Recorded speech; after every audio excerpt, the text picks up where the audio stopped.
Sa panahong ito ng mga pagbabago at hamon sa ating kalikasan, napakahalaga sa ating mga kabataan ay maging boses ng pagbabago at pag-asa. Sa ating mga kamay ay nakasalalay ang kinabukasan ng ating kalikasan. Tayo ang henerasyon na may magpapalalim na pangunawa sa kahalagahan ng kalikasan sa ating buhay.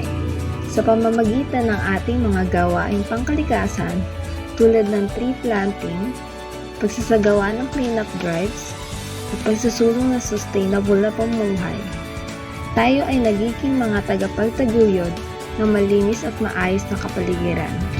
Ngunit hindi lamang ito tungkol sa pagkilos sa ating mga lokal na komunidad. Ang ating papel ay mas malawak pa.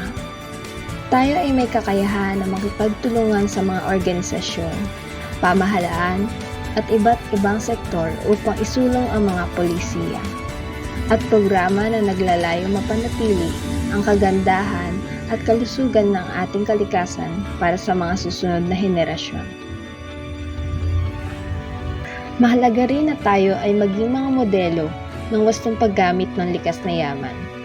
Sa pamamagitan ng pagturo sa ating mga kababayan tungkol sa kahalagahan ng pag-iwas sa sobra-sobrang paggamit ng plastik, pagtitipid ng enerhiya, at pag-aalaga sa ating mga hayop at halaman. Sa bawat hakbang ng ating ginagawa, tayo ay nagiging bahagi ng malaking pagbabago. Kaya't hinihikayat ko ang bawat isa sa atin na patuloy na maging boses ng pagbabago at tagapagtanggol ng kalikasan.